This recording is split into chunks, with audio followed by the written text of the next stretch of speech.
Сейчас надо комментарий опять включить.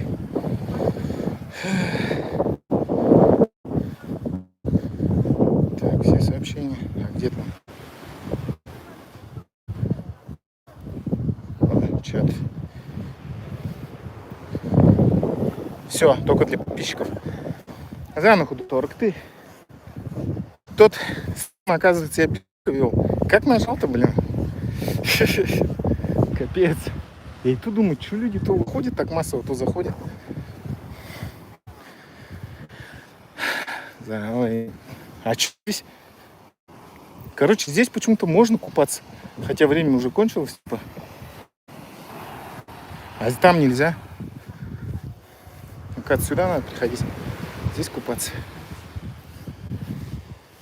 Хотя здесь тоже эти присматривающие есть.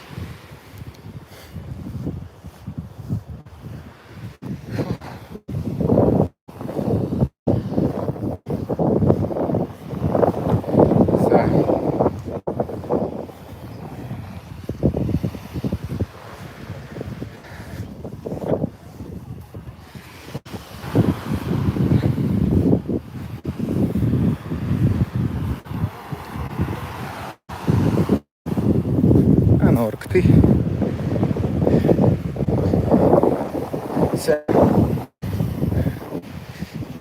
Ой, возрастирет. Стрим. Оранжевая. За.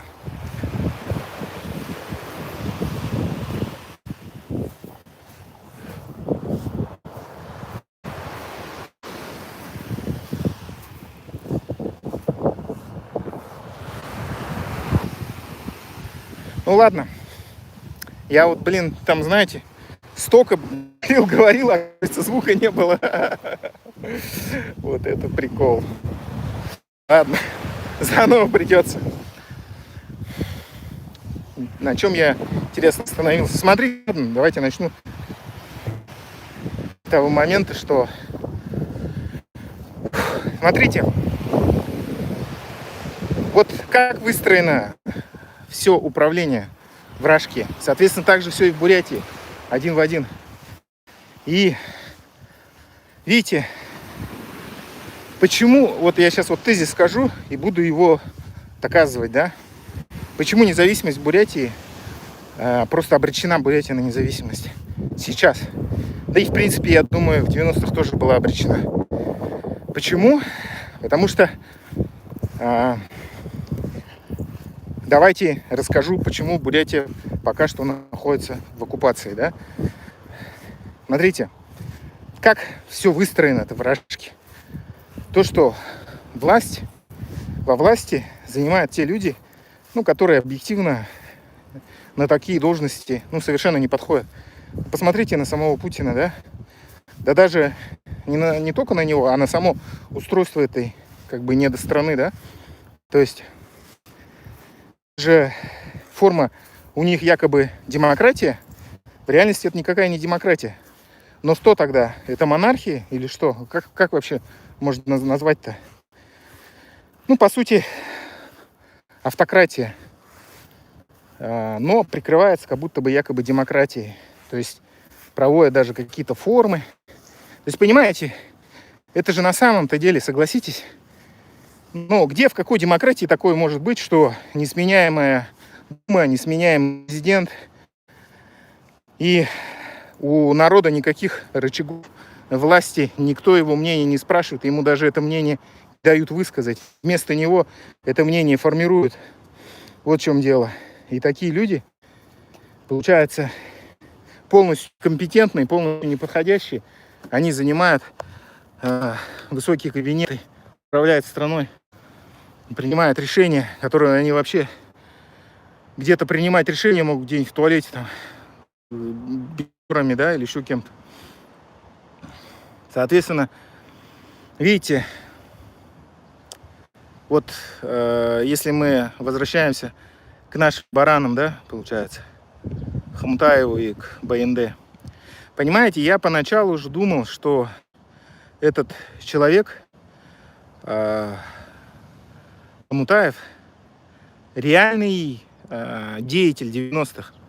И когда я спрашивал в начале, ну, года 3 назад еще, когда я начал блог этот вести, ну, у людей, кто помнит как бы его, да, постарше людей, так скажем, что вообще типа за человек-то, кто такой? Ну, мне говорили, что какой-то Ирюте, короче, что-то такое. Я тогда еще подумал, почему они так высказываются о нем, он же вроде такой вот лидер, все такое.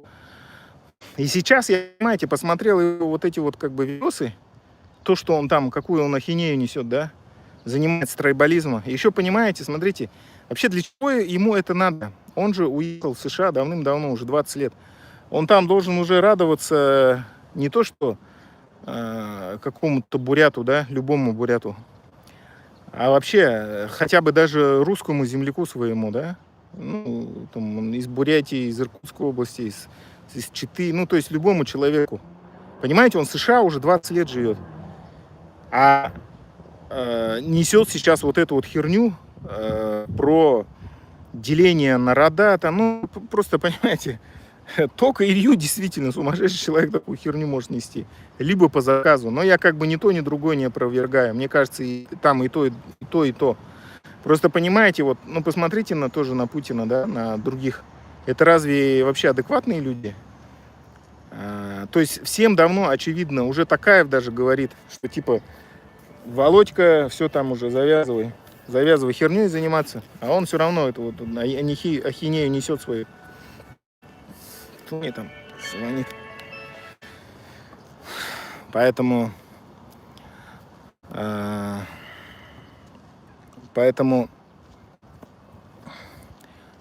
ну, с другой стороны, у него выхода уже сейчас нету из этой ситуации. Что он скажет, ладно, мы выводим войска, и тут его казнить будут, да, свои же, получается. Поэтому деваться ему некуда.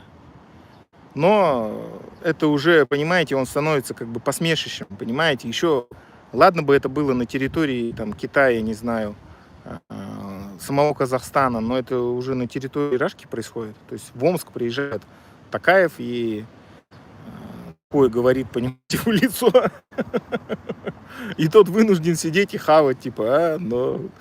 Еще представьте вот эту вот ситуацию с этой подводной лодкой. это реально уже анекдот. То есть день ВМФ, да, военно-морского флота, там празднуют на фоне баннера, понимаете, там подводная лодка, баннер, и это просто смешно. Это вот, реально, это вообще, это такой позор вообще. У них же типа, как его, их два же у них всего друга, военно-морской флот и армия. Ну вот, военно-морской флот нарисованный теперь. Ладно. Так. Как сказать, хотел про этот поговорить, не знаю, там слышно было или нет, про то, что вы приняли же новый закон, так что теперь я вот действительно уже полностью оторван. То есть таких людей, как я, с такой статьей лишили гражданства, получается, ну, консульских услуг. Теперь, короче, у меня нету гражданства, одним словом. Так что теперь я могу точно говорить про Рашку, что это точно не моя страна. Потому что она меня лишила гражданства, осудила и гражданство лишила.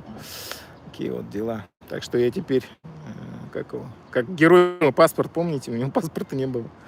Но я только в другой ситуации. Там-то он, потому что страна развалилась, и он как-то завис. У меня другая ситуация. Ладно, продолжаем. Смотрите, вот про Хмутаева, да?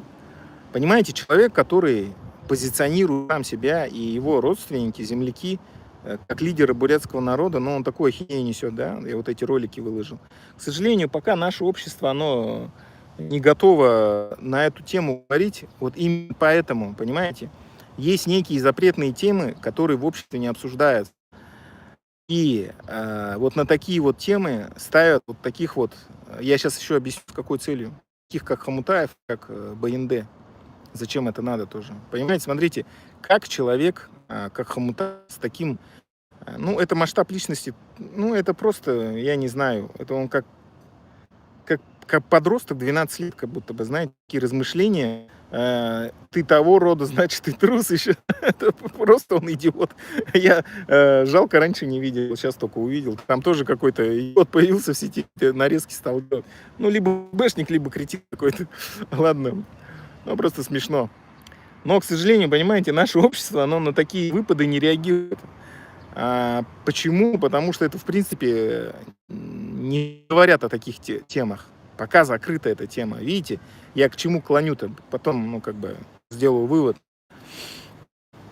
И смотрите, в 90-х годах, ну, соответственно, понимаете, он же не мог сойти с ума совсем. Я, конечно, это тоже не исключаю. Но все-таки, смотрите, вот, вообще биография, да, насколько я понял, какая у Хомутаева. В 80-е годы он был каким-то маленьким чиновничком или еще кем-то. Ну, соответственно, у него была семья, родители, видимо, связанные с органами, с НКВД, с КГБ. Ну, соответственно, его запихали в правительство. Затем у него же очень скрыто, он же ничего не говорит, где он там что работал. Потом он попал в Комнац. Комнац, что это организация-то? Которую курировала, конечно, ФСБ, Федеральная служба безопасности.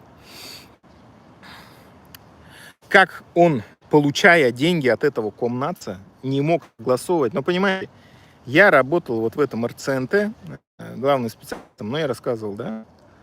И, естественно, любой какой-то проект, там у меня, понимаете, сколько начальников было? Начальник отдела, 2 замдиректора, директор, потом еще весь этот,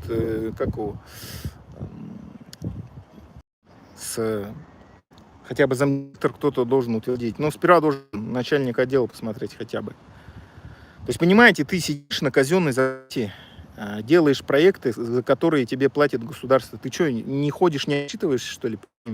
Просто понимаете, вот эти вот то ли боты, то ли его родственники, которые пишут там: ой, почему ты там Хомутаева так говоришь? Ну, где доказать? Я вот сколько им пишу, они, понимаете, упираются рогом. Ну ладно, я им все равно пишу, чтобы до всех дошло. Человек работал.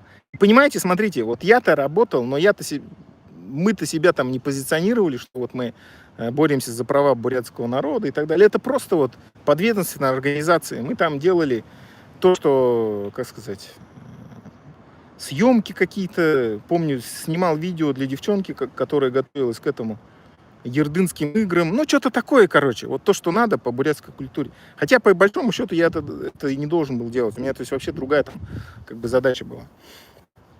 Ну, мне просто, как сказать, она слишком маленькая, по сути, была. По большому счету, если так брать, они специально эту должность придумали, туда Бурлов не взял.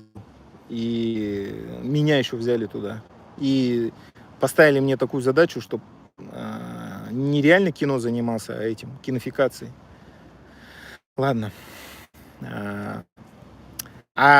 Понимаете, вот именно Хомутаев-то, он себя же позиционировал как лидера бурятского народа, там создал организацию. А эта организация где бабки-то брала? Что, понимаете, такой лидер бурятского народа, бюджетник, который у государства деньги берет. Ну, соответственно, если ты берешь денежки у кого-то, ты же согласовываешь это. Тебе что, просто так, что ли, будут деньги давать? То есть ходил на разговоры. Ну, как-то, ладно, не стукач там, но, осведомитель, да?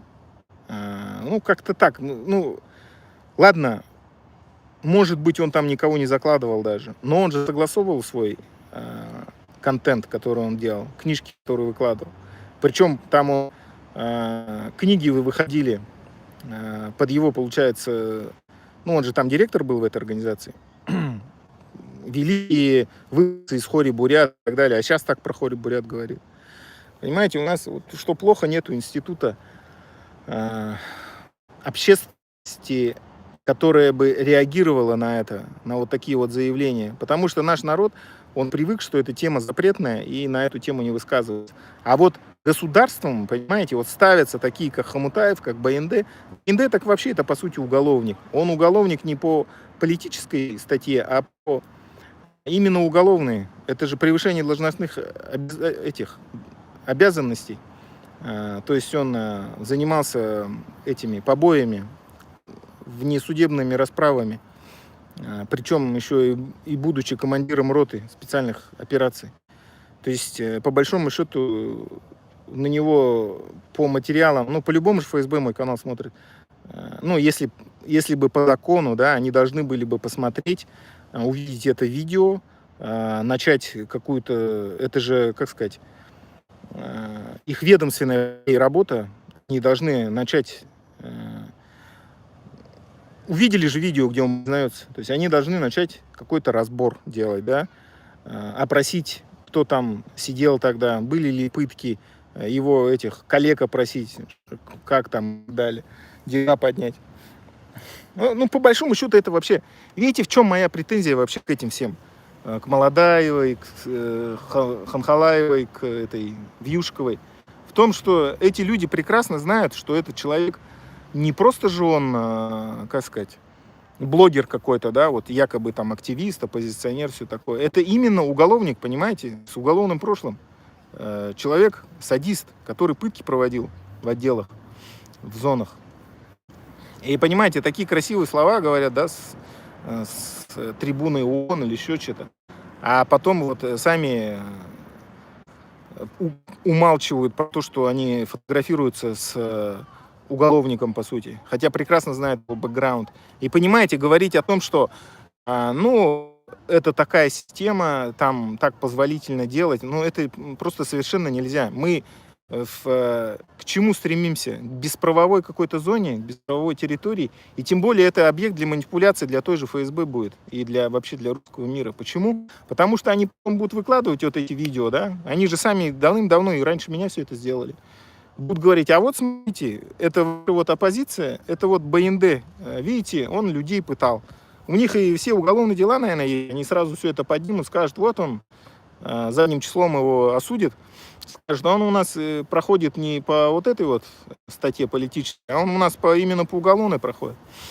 А вот с ними фотоются и Марина Халхалаева, эти Мария Вьюшкова, Виктория Молодая. Они фотоются с вот этим уголовником. Вот и все. И что скажешь? Понимаете, поэтому, понимаете, мы как общество должны заранее это осудить. Понимаете, почему я про это говорю? То есть мы сами должны осудить внутри себя, чтобы потом не было объекта манипуляции. Чтобы они, ФСБшники, да, русский мир, не говорили, вот, посмотрите, кто это. То есть мы сами их нашли, увидели, что они уголовники, да, и сказали, вот. Это, как бы сказать, типа на их совести, то, что они фотоются. Но они же прекрасно знают, Мария Вьюшка, Марина Хамхалаева и Виктория Молодая, кто он такой, его бэкграунд. А то, что они не реагируют, это уже говорит о них самих, о их, видимо, заинтересованности и о двойных стандартах, в общем так. Но наш долг как общество, я считаю, то, что мы, раз обладаем информацией, что этот человек замешан в несудебных расправах, превышении должностных полномочий, возможных убийствах, и, как он заявляет сам, в пытках, то наш долг как общество на это отреагировать и, как бы сказать, распространить эту информацию. Так.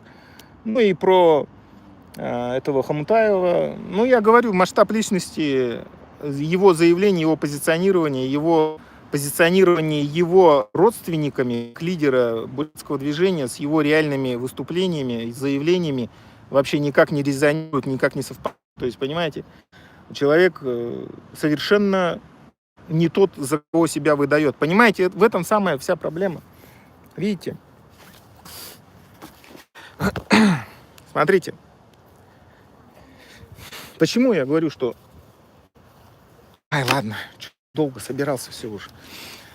Почему я говорю, что независимость Бурятии, она... Бурятия на независимость.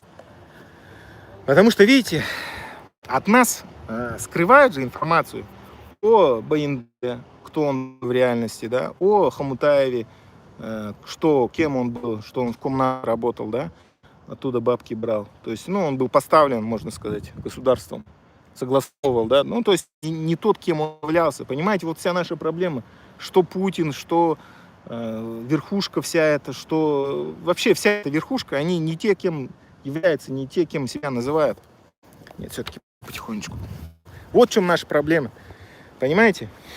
Пока ты вот это вот до тебя дойдет, ну, через вот такие вот всякие резонансные вещи, да, пока ты это все поймешь, пока донесешь, пока прожуешь, ну, это как бы время же уходит. И вот наша проблема в том, что, видите, нас умышленно скрывали от нас эту информацию, что реальную биографию этого Хомутаева, реальную биографию ПНД, еще мы ничего не знаем ни про эту Вику Молодаеву и Вьюшку и так далее. Нас там сюрпризов ждет, да, кто это вообще такие люди. И они же себя еще называют именно какими-то политическими деятелями, понимаете? А вот реальные какие-то политические деятели, они себя не проявляют, пока они, понимаете, у нас просто культуры такой нету даже. То есть продвигает именно тех своих родственников. Ну, ладно, даже не это важно это. А важно то, что именно тех, кто им нужен там. Понимаете? Если бы у нас были реально... просто представьте, как лидер бурятского народа может делить по родам бурятов. Это просто невозможно такое. Я говорю, он там 20 лет живет, он даже какого-то русского земляка встретить, хотя бы там, не знаю, с Новосибирска, и то радоваться должен. 20 лет живет, никого там не видит. А тут он бурятов делит. Это просто идиот, я говорю. Ну и выполняет заказ. А что, зачем ему вообще про это говорить? Он что думает, его никто не увидит, что ли? В этом еще, видите, наша слабость нашего на данный момент бурятского общества в том, что мы не оцениваем вот эти все заявления. Смотрите, когда начнется, это неизбежно начнется, крушение режима начнется. И, видите, самый большой страх контрэлит на самом деле в чем? Они же сейчас, понимаете, держатся-то за счет чего? За счет того, что вот информация скрывается и не допускает людей к общественной жизни. То есть, понимаете, вот есть назначенные люди, поставленные, да, что внутри Бурятии, что как бы за ее пределами. Вот как Хомутаев, там этот БНД. А представьте, если придут люди, у которых есть своя точка зрения, люди подкованные, грамотные. Я понимаю, что переключиться на эту тему, именно политическую, надо время. Но это, на самом деле, в наше время не так сложно. Если у человека и так есть багаж знаний, какое-то аналитическое мышление, просто сам по себе человек довольно интеллектуальный, эрудированный, для него это не составит долгого времени влиться в эту. Тем более, понимаете, вы же сами видите, какой интеллектуальный уровень у того же Хомутаева. Он просто не тянет. Даже его стримы просто невозможно смотреть. Я говорю, вот, у людей спрашивал постарше, расскажите, что за человек. Когда я только начинал, говорили Ирюте. Я еще думал, почему? Почему его сумасшедшим считают? А сейчас посмотрел, действительно, какой-то визгливый, какой-то неинтересный вообще человек. Явно, понимаете, у него такого уровня нету. Даже сам БНД говорил же про это, то, что какой-то он, странный тип. То есть он и был всегда таким странным, понимаете, что в 90-х, что сейчас. Наша проблема пока что в том, что у нас в этой теме, понимаете, таких неангажированных людей, к сожалению, нету. Я вот почитал некоторые случайно посты Балтатаровой. Действительно, конечно, она профессионал, это у нее не отнять. Именно в бурятской политике, я считаю, она хорошо разбирается. Конечно, она ангажированная, тоже была как-то связана с этим правительством. Потом хорошо пишет. Я не знаю, насколько она насчет бурятской повестки пишет. Я это не знаю, сильно не смотрел ее. Но вот был же инцидент в Грузии, что там эти какие-то русские бабы там мочой что-то там облили, там получили потом. Про вот эту. Довольно хорошо там объективно писала все это прям таким языком. Ну, вот такие вот нам как бы люди нужны. Но понимаете, я не знаю насчет того, насколько она действительно независимая, Балтатарова. Потому что если она там к Кацу обращалась за помощью, ну, уже как странно вообще. Опять же, это говорит о том, что, видите, с Фри Бурятией не удалось ей договориться, с Арно. Значит, она по своим каналам как-то начала. Как-то так. Но я имею в виду вот такого уровня, если бы у нас были люди, которые могли бы высказывать свое мнение независимое, ну, действительно, как думают, как считают, патриотично настроенные, когда бы у нас вот создавался какой-то такой кворум мнений, обсуждали все это была бы совершенно другая ситуация. Но сейчас, видите, просто не допускаются такие люди. Это же везде вражки так. И я считаю, если бы... Это еще, смотрите, вот я вот сейчас доведу свою мысль до конца. Когда-нибудь начнется ослабление, падение режима, и понимаете, тогда уже сложно будет все это удерживать.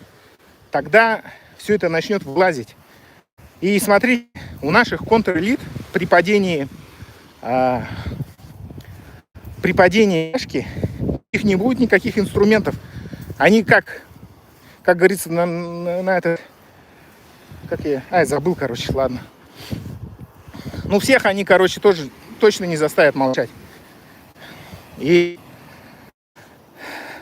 у них таких ресурсов, как у Рашки, точно нету. Они не смогут.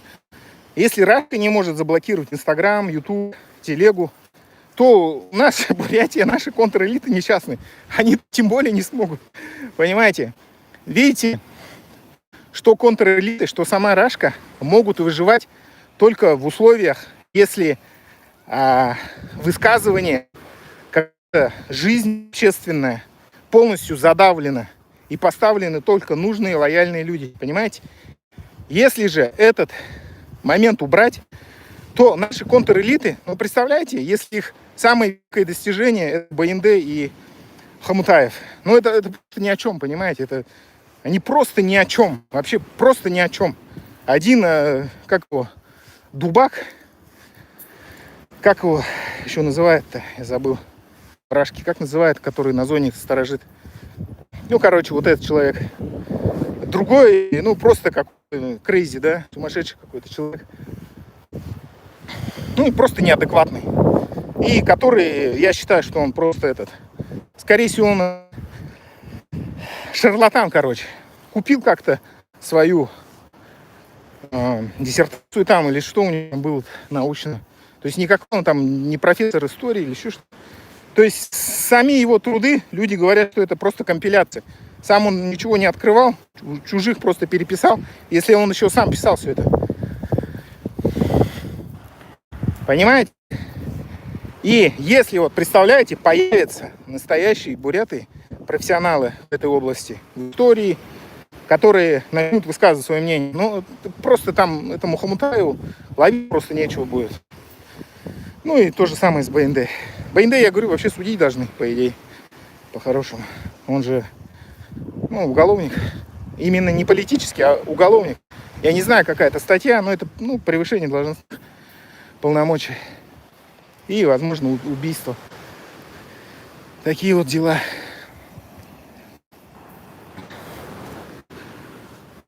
Поэтому Бурятия, конечно, она вот при возникновении вот этой вот ситуации, при падении режима, ну, просто невозможно будет удержать. Как они конкуренты хотят. Что они будут говорить? Почему тебе нельзя высказываться будет? Все начнет рушиться. Потому что там же, как бы сказать, все переобуваться начнет. Для вот этот десант-то и нужен. Из вот этих вот всех. Хомутаева этого, БНД и всех остальных женщин. Они приехали и вот стали, как бы сказать, поставленная новая элита, да, так скажем, тоже контрэлита, которая приедет и вот начнет учить, как жить бурят. Вот такой вот, знаете, приедет и станет министром образования. как БНД. Если не будет его слушать, он будет пытать его, достанет резиновую палку, снимет до босоноги, как он говорит, и начнет бить. Ну, это, конечно, не смешно. У него метод это, ну, сами знаете, он сам об этом. Он еще с таким удовольствием про это рассказывает. Садист, что сделаешь? Такие вот дела. Поэтому, но, видите, как я считаю, для этого нам и надо, чтобы, ну, я вот свою задачу какую вижу. Я это просто анализировал, думал, думаю, никакой возможности у контр без рашки удерживать насильственно власть просто не будет возможности. Как они? За счет чего? Почему вообще? Кто им позволит? Там уже не удержишь. Я все-таки сейчас, знаете, вот что думаю, что никакой там не будет автократии у нас. Просто видите, вот все рухнет. Инстаграм, Телеграм никуда не денется, никто его не сможет заблокировать. Начнут обсуждать, начнут люди собираться. Конечно, для них это будет самое опасное, но опять же, а какого хрена они будут запрещать? На каком основании уже? Почему нельзя будет людям собираться? Конечно, они будут свои старые схемы использовать, подкупать, запугивать блогеров и так далее, но здесь надо уже действительно мужество проявить, чтобы действительно изменить ситуацию в Бурятии, привести к независимости. Я считаю, что все это возможно. А насчет того, что Китай поглотит, я считаю, что нет. Во-первых, в самом Китае сейчас, вот посмотрите, какого-то там министра недавно объявили. Ситуация не такая уж и радужная. То есть они, по сути, идут по тому же пути, что и как Рашка, да. Но мы не говорим о том, что Китай там развалится, еще что-то. Но то, что у них начинается стагнация, падение экономики, это очевидно уже всем. И у них тем более не будет интереса, чтобы оккупировать чужую территорию и ссориться со всем миром. И плюс это же еще и социальное обязательство.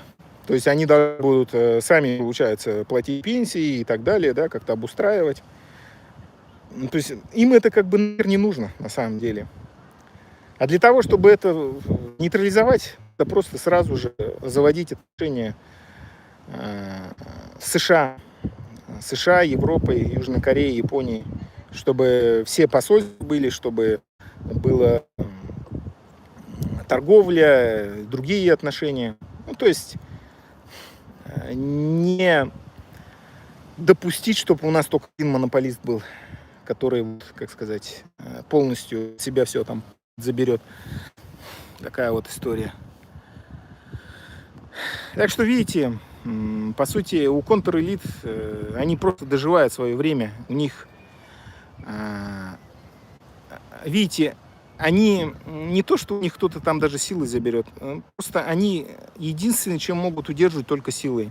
Потому что интеллектуального уровня у них просто не хватает. Несмотря на их ресурсы, возможности, влияние, у них просто нету именно интеллектуального потенциала, понимаете? И вот поэтому, еще и для того, чтобы потом шантажировать и указывать, да, на таких людей, как тот же БНД или там Хомутаев, их и засылают. Опять же, понимаете, смотрите, у Рашки какой расчет-то? Они же никогда умных людей ни во главу какого-то управления или еще куда-то не ставят. Им нужно, главное, это лояльные. То есть тот же Хомутаев и БНД, они поднялись за счет своей... Как поднялись? Пришли туда за счет своей лояльности. Такие вот дела. То есть у них не было такой ситуации, что они, как сказать, их просто поставили туда, одним словом. И все, что там говорить. А почему?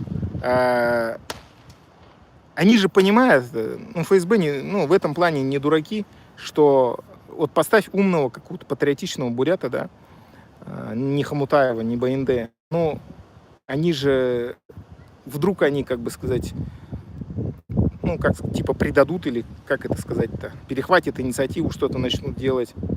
Им вот как раз вот такие вот и нужны люмпины, как Хомутаев. Ну, понимаете, смотрите, уже старик, он сколько лет ему? Такую ахинею несет. Я говорю, в США живет 20 лет. Как он вообще до этого догадался? Ну, если это он без указки ФСБ, ну тогда он просто полный кретин вообще. И не зря, значит, про него говорили-то Ирьюте какой-то, ну, такой не в себе какой-то странный человек. Так и оказалось, оказывается. И какую-то там ахинею несет, кто-то за ним ходил, КГБ там, он не боялся-то. Кого чешет, блин. Обосрался, наверное, сразу же. Если бы за ним кто-то ходил бы, то... Никакого у него ни уголовного дела, ничего нету. То понтуется, то... Даже у этой Иванны Зуевой то уголовное дело есть. У Халтара, да, вот недавно уголовное дело завели. А у этого, какого патриарха нету никакого уголовного дела. Чешет. Стратегия Китая, чтобы было дешевле для вас.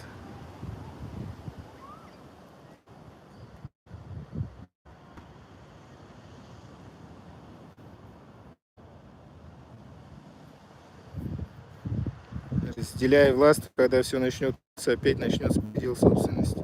С применением силы власть России опирается на тех, у кого есть сила. Но, как я считаю, монополии информации уже не будет. И после вот таких вот стрессовых ситуаций все равно, всегда по логике, и люди, они все равно ситуацию ведут до некого кризиса. Понимаете? Людям захочется уже после этого всего, да и самим тем, кто будет все это иметь, ослабление, понимаете? То есть, вот, ну, кого прикалывает, что бензина нет, что вот этот Wildberries бот, НПЗ, саму эту верхушку, да, так подстреливают там. А все захотят заново дружить с Западом. Соответственно, вот этих всех надо будет выпустить, всех этих деколониалистов, ну, как бы, чтобы они начинали там говорить, да, что-то, вещать. Но, вы понимаете, у них такая какая-то ювелирная ситуация. С одной стороны, чтобы они начинали гундеть, ну, хотя у них получится, да, плакать что-то. А с другой стороны, чтобы не допустили независимости. Но я думаю, они не смогут ничего сделать. Тут, видите, слишком много уже крови пролито. Слишком много, ну, уже пройдено, как бы, да, что тут хрен уже удержишь всю эту ситуацию. Ну и ситуация именно с распространением информации совершенно другая. Это же не 90-е, когда у вас там газеты только, радио, телевидение. Сейчас вон Инстаграм. Открой и все, и говори, вещай все что угодно. Чаты там. Я говорю, видите, от нас же просто скрывали эту информацию, что про Хомутаева, да, там, что про этого Халтарова хотел сказать. Про Халтарова, наверное, да. Про Хомутаева, БНД и про остальных. Мы же, ну, ничего же не знаем о них. Кто они вообще такие-то? Откуда взялись? Кто такие? Кто по жизни, да? Ладно.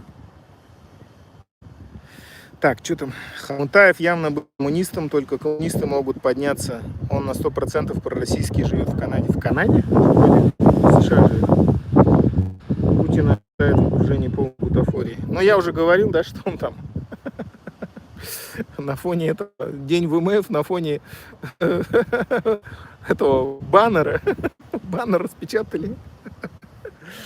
Это такой позор вообще. Это вообще. У них же два друга. Что-то с одним другом уже совсем плохо стало с этим военно-морским флотом. Смешно, конечно.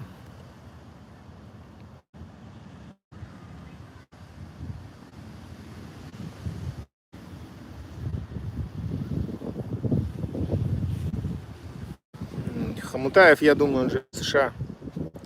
Мент Хасоев сделал в большинстве неплохие видосы про алкаша, только зачем ему это? Ну, может быть, Хасоев действительно тогда уж и не мент, если он разоблачительные делал эти видосы про этого БНД.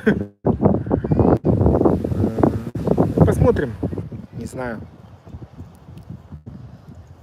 Но тот, кто себя запарафинил, этот Хомутаев, с этими видосами, ну, понимаете, это, знаете, я вот живу в Корее, он живет в США. У меня и в Улан-Удэ не было такого, знаете, деления. И я вообще не понимаю, как ты хочешь вообще жить в Бурятии, где там все так перемешано. Это вообще что за какие-то, знаете, свой род восхваляют. Это что за... Это, понимаете, это же говорит о том, что сам человек, ну, просто какой-то кретин полный вообще. Понимаете, это какой-то нацик, но на уровне, я не знаю, просто какой-то кретин вообще. Кого он там хочет? Это, я не знаю, ну, какое-то у него узколобое вообще мнение, знаете. Я, понимаете, вот простые мужики есть, да? Неважно, какого рода он. Но я вот таких дебилов вообще не встречал еще ни разу. Что иркутских, что восточных. Вообще не было такого. Вот я не видел, что вот так вот сидели и парафинили кого-то там. Эти такие, те такие. Вот, ну, реально я этих людей не встречал. И вот первый этот Хомутаев, понимаете, еще и якобы он такой писатель там, еще купил просто для кейса. Себе статус нарисовал и поехал в США. Когда не нужен стал. Когда использовали его как презерватив и выкинули. Ну как, не выкинули, дали возможность. Опять же, видите, чтобы там в США не сплочались люди на этой теме, чтобы вот был какой-то якобы патриарх там, да, вот человек уже есть, типа вы не суетесь никуда. Такие вот дела. Поэтому, видите, наше время говорит о том, что и вообще сам принцип демократии, видите, я же демократических взглядов, что у всех есть мнение, каждый должен высказывать все, что думает, и мнение всех надо учитывать. Такие вот дела. Поэтому слушать, сидеть там одного Хомутаева или там, ну, там охренеть, смотрите сейчас, как вид. Какая луна красивая. Ну-ка, надо фоточку сделать. Это прям вообще что-то вообще шикарное. Видите?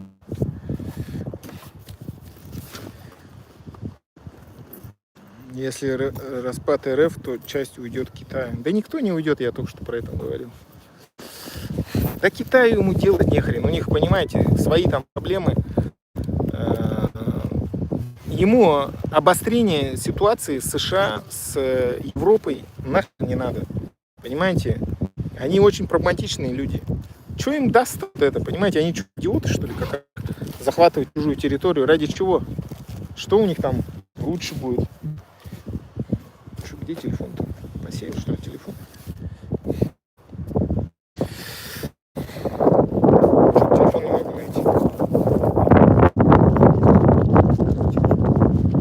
Прикол был бы, если бы я на этот, да, телефон вещаю и ищу его. Зонтыгло совсем, да, скажет. Ну, в натуре, куда телефон-то дел?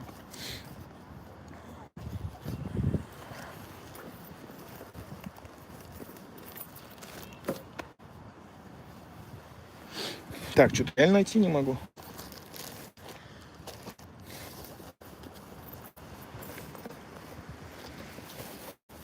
Ну, и лавки, что ли, осталось?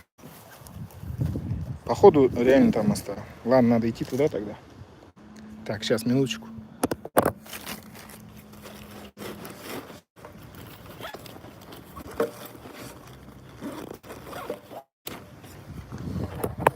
Фух. Блин, этот стриминг. Ладно, буду искать телефон.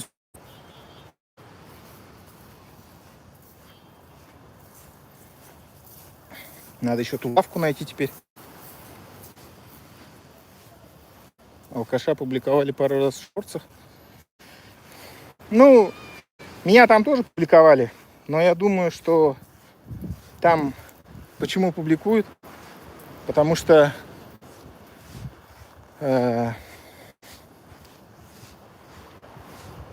ну, они вид делают, что, скорее всего, понимаете, это же грантовая система какая-то. Скорее всего, того, чтобы отчитаться по грантам, что вот, ну, у них столько вот людей, они типа считывают, со всеми на связи, как-то так. Ну, то есть, и они как бы всех курируют, типа так. Ну, вид просто шикарный. Сейчас покажу. Вот как-то так.